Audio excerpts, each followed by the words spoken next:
आप देख रहे हैं आपका अपना यूट्यूब चैनल जीके क्लासेज 1972 और इस वीडियो में मैं आपके लिए लेकर आया हूं असिस्टेंट प्रोफेसर नोटिफिकेशन 2024। अगर आप चैनल पर नए हैं तो चैनल को सब्सक्राइब जरूर कीजिएगा।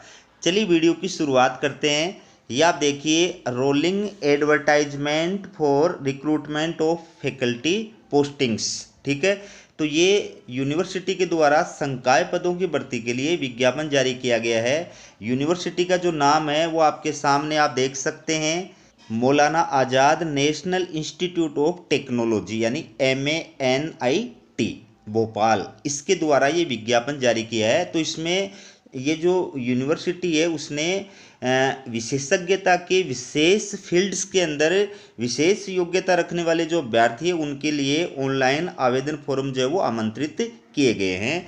और ये पद का जो नाम है वो आप देख सकते हैं, एसोसिएट प्रोफेसर और प्रोफेसर। ठीक है, एसोसिएट प्रोफेसर और प्रोफेसर के लिए ये भर्ती का विज्ञापन यूनिवर्सिटी के द्वारा जारी किया गया है।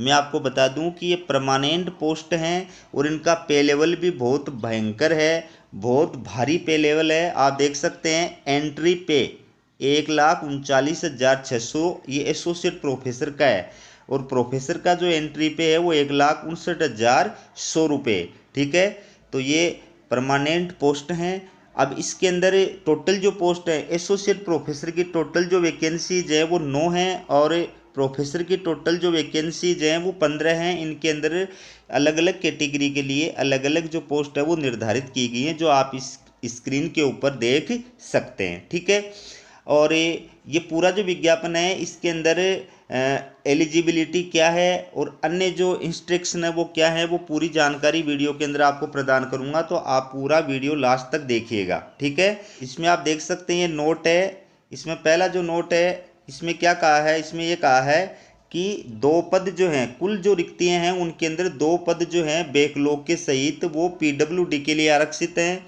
दूसरी बात इसमें क्या कही है कि ये जो रिक्तियां बताई गई ये सारी की सारी अस्थायी हैं और घट या बढ़ सकती हैं, यानी पदों की संख्या में कमी या वृद्धि भी हो सकती है।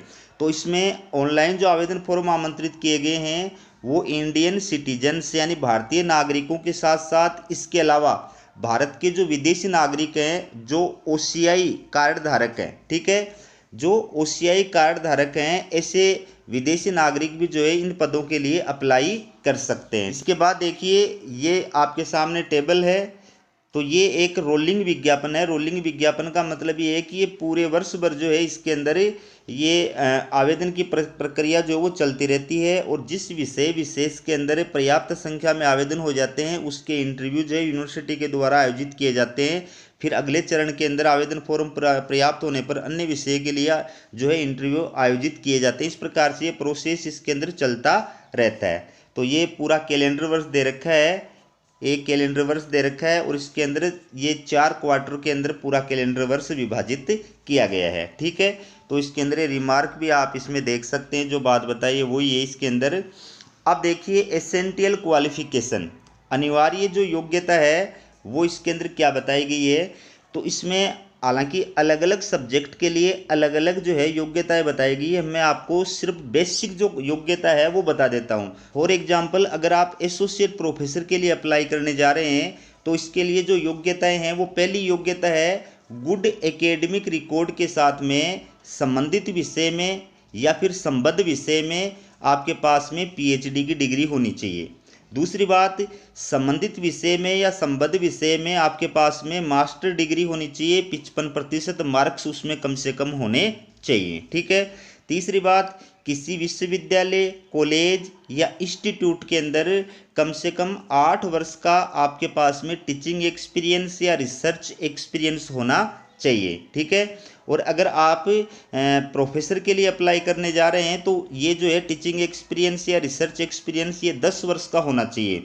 इसके अलावा चौथी जो बात है, UGC लिस्टेड जर्नल के अंदर कम से कम आपके 7 पेपर जो वो पब्लिश्ड होने चाहिए। अगर आप प्रोफेसर के लिए अप्लाई करने जा रहे हैं तो आपके 10 पेपर जो वो पब्लिश्ड होने चाहिए। और ये 5वीं बात, आपका टोटल जो रिसर्च स्कोर है वो 75 मार्क्स होना चाहिए। और अगर आप प्रोफेसर के लिए अप्लाई करने जा रहे हैं तो आपका टोटल जो रिसर्च स्कोर है वो 120 मार्क्स होना चाहिए। बाकी इसके अंदर अब अलग अलग सब्जेक्ट के हिसाब से अलग अलग जो विशेषज्ञता डिटेल से बताई गई है वो आप इसमें देख सकते हैं। मान लीजिए आप इंजीनियरिंग डिपार्टमेंट में अप्लाई करना चाहते हैं, तो इसमें इंजीनियरिंग सब्जेक्ट के अंदर या डिपार्टमेंट के अंदर आपके पास में मास्टर डिग्री होनी चाहिए, यानी एमई की डिग्री जो है आपके पास में होनी चाहिए और इसके साथ पीएचडी होनी चाहिए। या फिर जिस विषय में आप अप्लाई करना चाहते हैं उससे रिलेटेड विषय में, अब यहाँ रिलेटेड जो विषय है वो हो गया एमटेक, तो आपके पास में एमटेक की डिग्री होनी चाहिए, उसमें कम से कम 55% मार्क्स होने चाहिए और उसके साथ साथ आपकी पीएचडी होनी चाहिए। तो संबंधित विषय या संबद्ध विषय हो गया एमई मास्टर ऑफ इंजीनियरिंग और संबद्ध विषय हो गया एमटेक यानी मास्टर ऑफ टेक्नोलॉजी। ठीक है, तो इसकी डिग्री के साथ साथ में आपके पास में पीएचडी की डिग्री होनी चाहिए, तो आप इंजीनियरिंग डिपार्टमेंट में अप्लाई कर सकते हैं। तो इस प्रकार से हर डिपार्टमेंट के अंदर जो है स्पेशली अलग अलग जो है ये क्वालिफिकेशन बताई गई है सब्जेक्ट के हिसाब से। बाकी ओवरऑल जो क्वालिफिकेशन है वो मैंने आपको एक साथ बताई है। दूसरा जो सब्जेक्ट है वो आप देख सकते हैं फिजिक्स या केमिस्ट्री। तो जो योग्यता मैंने बताई है इसके अंदर योग्यता वही है, वैसे ही है, बस इसमें सब्जेक्ट के अकॉर्डिंग वो जो है अलग से बता रखी हैं। जैसे इसमें अगर आप फिजिक्स या केमिस्ट्री इनमें से किसी के लिए अप्लाई करने जा रहे हैं तो आपके पास में 3 वर्षीय या 4 वर्षीय बीएससी की डिग्री होनी चाहिए और साथ में पीएचडी होनी चाहिए और इसके साथ एमएससी और इंटीग्रेटेड एमएससी और साथ में संबंधित विषय के अंदर पीएचडी की डिग्री होनी चाहिए कि जिस विषय में आप अप्लाई कर रहे हैं उस विषय में आपके पास में मास्टर डिग्री होनी चाहिए और इसके साथ साथ में आपके पास में पीएचडी होनी चाहिए। बाकी पेपर पब्लिश्ड है, एक्सपीरियंस है, वो मैंने आपको अलग से बता दिया है। तो ये सभी विषयों के अंदर सभी डिपार्टमेंट्स के अंदर इसी प्रकार से योग्यताएं बताई गई हैं। आप इनको विस्तार के साथ में आराम से पढ़ सकते हैं, देख सकते हैं। ठीक है, ये अलग से देखिए, आप हर सब्जेक्ट हर डिपार्टमेंट के लिए इस प्रकार से बताई गई हैं। बाकी जो मेन बात है वो मैंने आपको बता दी है। जिस सब्जेक्ट में आप अप्लाई कर रहे हैं उस सब्जेक्ट में या उससे रिलेटेड सब्जेक्ट में आपके पास में पीएचडी की डिग्री होनी चाहिए प्लस 55% मार्क्स के साथ में पीजी की डिग्री होनी चाहिए। आपका गुड एकेडमिक रिकॉर्ड होना चाहिए। आपके पास में एसोसिएट प्रोफेसर के लिए अप्लाई कर रहे हैं तो 8 वर्ष का, या फिर प्रोफेसर के लिए अप्लाई कर रहे हैं तो 10 वर्ष का टीचिंग एक्सपीरियंस या रिसर्च एक्सपीरियंस होना चाहिए। और यूजीसी लिस्टेड जर्नल के अंदर एसोसिएट के लिए 7 पेपर और प्रोफेसर के लिए 10 पेपर पब्लिश्ड होने चाहिए। आपका टोटल जो रिसर्च स्कोर है एसोसिएट के लिए 75 मार्क्स और प्रोफेसर के लिए 120 मार्क्स होना चाहिए। ये है। बाकी इसमें स्पेशल रूप से सब्जेक्ट के हिसाब से फिर अलग अलग बता रखी है जो आप इसके अंदर आराम से देख सकते हैं। ठीक है, ये है जनरल इंस्ट्रक्शंस एंड इन्फॉर्मेशन। तो इसमें हाउ टू अप्लाई किस प्रकार से करना है, आपको ऑनलाइन मोड में अप्लाई करना है।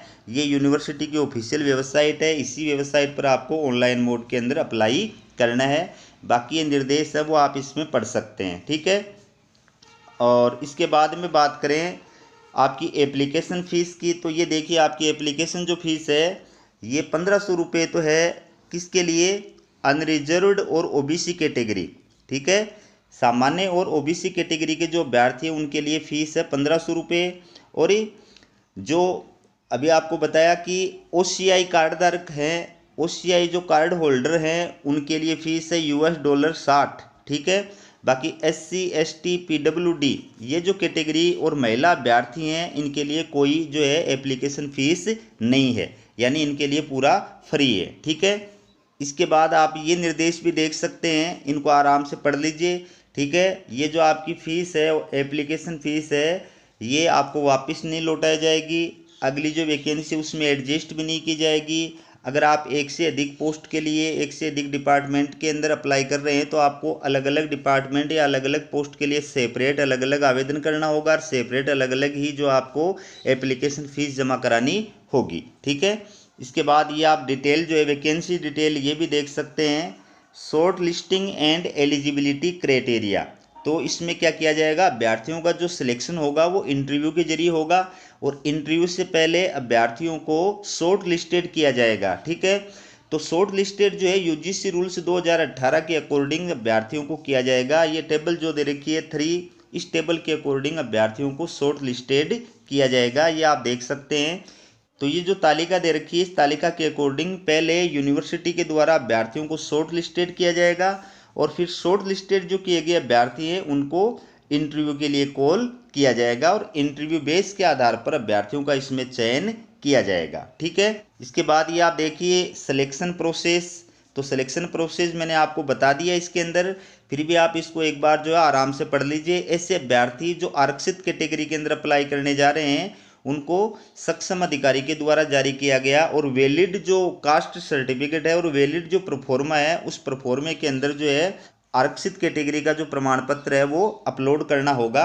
ठीक है, 20 नंबर का जो पॉइंट है इसमें क्या कहा है, यदि आवश्यकता पड़ी तो संस्थान बिना कोई नोटिस जारी किए या कोई कारण बताए भर्ती प्रक्रिया को रद्द कर सकता है, प्रतिबंधित कर सकता है, विस्तारित कर सकता है, संशोधित कर सकता है या परिवर्तित कर सकता है। ये अधिकार यूनिवर्सिटी के पास सुरक्षित रहेगा। 21 नंबर के पॉइंट में क्या कहा है कि उम्मीदवारों को तकनीकी प्रस्तुति और साक्षात्कार के लिए व्यक्तिगत रूप से उपस्थित होना अनिवार्य है। 22 नंबर के पॉइंट में क्या कहा है कि विदेश में रहने वाले जो उम्मीदवार हैं उनके लिए वीडियो कॉन्फ्रेंसिंग के माध्यम से तकनीकी प्रस्तुति और साक्षात्कार की सुविधा उनके अपने जोखिम पर उपलब्ध है, क्योंकि संस्थान इंटरनेट कनेक्टिविटी से संबंधित किसी भी तकनीकी मुद्दे के लिए जिम्मेदार नहीं है जिसके परिणाम स्वरूप प्रस्तुति या चयन समिति के समक्ष उपस्थित होने में विफलता होगी। ठीक है, इसके बाद 23 नंबर के पॉइंट में क्या कहा है, SC ST बाहरी उम्मीदवारों को रेलवे के स्लीपर क्लास के आने जाने का यात्रा भत्ता दिया जाएगा। नियमों के तहत स्वीकार्य सबसे छोटे मार्ग का किराया ये भी दिया जाएगा और ये उन SC ST उम्मीदवारों के लिए स्वीकार्य नहीं है जो पहले से ही केंद्र या राज्य सरकार की सेवा में है, जो सर्विस में है उनके लिए ये जो यात्रा भत्ता नहीं दिया जाएगा। ठीक है, इसके बाद देखिए 24 नंबर के जो पॉइंट है इसके अंदर क्या कहा है, इसमें कहा है कि सभी दस्तावेज मूल और वैध फोटो पहचान पत्र, पासपोर्ट है, वोटर ID है या पैन कार्ड है या आधार कार्ड है, तकनीकी प्रस्तुति और साक्षात्कार के समय एक फोटोकॉपी के साथ सरकार द्वारा जारी कोई भी ID प्रस्तुत करना होगा। यदि उम्मीदवार ऊपर उल्लेखित कोई वैध ID प्रमाण पत्र प्रस्तुत नहीं करता है तो उसे 6/15 पर उपस्थित नहीं होना पड़ेगा। ठीक है, जिस टाइम पर आपका इंटरव्यू होगा उस टाइम पर आपको कोई भी अपनी जो है एक ओरिजिनल ID लेकर के उपस्थित होना होगा। ठीक है, इसके बाद में ये और महत्वपूर्ण निर्देश है, इनको आप पढ़ सकते हैं। मैं सिर्फ बेसिक जो बातें हैं वो आपको इसके अंदर बता रहा हूँ। ठीक है, ये बाकी आप इसके अंदर पढ़ सकते हैं। ये रिजर्वेशन से रिलेटेड प्रावधान है। 41 नंबर के पॉइंट में क्या कहा, देखिए ऑनलाइन आवेदन जमा करने और संलग्न जो दस्तावेज है उनके साथ हार्ड कॉपी की प्राप्ति की अंतिम तिथि तालिका सेकंड में बताई गई होगी। उम्मीदवारों की पात्रता निर्धारित करने के लिए कट ऑफ तिथि तालिका सेकंड में बताई गई अंतिम तिथि है। ठीक है, जो ऊपर आपको बताया गया है कि अलग अलग जो क्वार्टर है उसके आधार पर जो है इसके अंदर आवेदन की अंतिम तिथि निर्धारित की गई है। 42 नंबर का जो पॉइंट है इसमें क्या कहा है, आपको क्या करना है, आपको पूरा जो फॉर्म फिलअप करने के बाद में उसकी जो हार्ड कॉपी है अपने शैक्षणिक डॉक्यूमेंट्स हैं सारे लगा करके, श्रेणी का डॉक्यूमेंट्स है, क्रेडिट पॉइंट सीट है, ये सब लगा करके और इस एड्रेस पर आपको जो है यूनिवर्सिटी भेजना है। ये एड्रेस है, इस एड्रेस पर आपको यूनिवर्सिटी के अंदर भेजना है। ठीक है, तो ये हार्ड कॉपी आपको यूनिवर्सिटी के अंदर डाक के द्वारा भेजनी है और आपको जो एप्लीकेशन फीस है उसकी रसीद भी साथ में आवेदन फॉर्म की हार्ड कॉपी के साथ में सबमिट करनी है। ठीक है, 43 नंबर के डिटेल में क्या कहा है कि लिफाफे पर बिना किसी असफलता के पद और विभाग का नाम स्पष्ट रूप से, ठीक है, पद का नाम आपको लिखना है और विभाग का नाम आपको स्पष्ट रूप से लिखना है। जिस विभाग के लिए, जिस पद के लिए आपने अप्लाई किया है वो पूरी डिटेल आपको उस लिफाफे के ऊपर लिखनी है और उसके बाद में ये जो एड्रेस बताया गया है ये एड्रेस आपको लिखना है। ठीक है, इसके बाद में 44 नंबर के पॉइंट में क्या कहा है कि उम्मीदवारों को दावे के समर्थन में केवल बहुत विशिष्ट दस्तावेज संलग्न करने चाहिए और अनावश्यक या अप्रासंगिक दस्तावेज जैसे PhD थीसिस आदि संलग्न करने से बचना चाहिए। यानी आपको ऑनलाइन फॉर्म की हार्ड कॉपी के साथ में वही डॉक्यूमेंट्स भेजने हैं जो उस पोस्ट से रिलेटेड है, जैसे शैक्षणिक योग्यता के हैं, प्रशैक्षणिक योग्यता के हैं, कास्ट से रिलेटेड हैं, क्रेडिट पॉइंट सीट से रिलेटेड हैं, इसके अलावा आपके एक्सपीरियंस से रिलेटेड है, इसके अलावा जो एप्लीकेशन फ़ीस का प्रूफ है, ये सारे डॉक्यूमेंट्स भेजने। इसके अलावा अन्य कोई डॉक्यूमेंट्स जो उस पोस्ट से रिलेटेड क्वालिफिकेशन के अंदर नहीं बताया गया है वो आपको उसके अंदर नहीं भेजना है। ठीक है, इसके अलावा अन्य जो निर्देश है वो आप इसके अंदर पढ़ सकते हैं। बाकी महत्वपूर्ण जो बातें हैं वो मैंने आपको इसके अंदर बता दी है। तो ये आप देख सकते हैं, ये पूरा जो नोटिफिकेशन है वो मैं आपको दिखा रहा हूँ, ठीक है। ये आप पूरा इसको देख लीजिए आराम से, और उसके पश्चात पूरी जानकारी प्राप्त करने के बाद, पूरी डिटेल जो है इसकी पढ़ने के पश्चात आपको इसमें आवेदन करना चाहिए, ठीक है। ये पूरा जो है नोटिफिकेशन का PDF है, ये आप इसमें देख सकते हैं। बाकी बेसिक जो महत्वपूर्ण बातें हैं वो मैंने इसके अंदर आपको बता दी है, ठीक है। तो हमारा वीडियो कैसा लगा कमेंट करके ज़रूर बताइएगा, और वीडियो देखने के लिए आप सभी का बहुत बहुत धन्यवाद।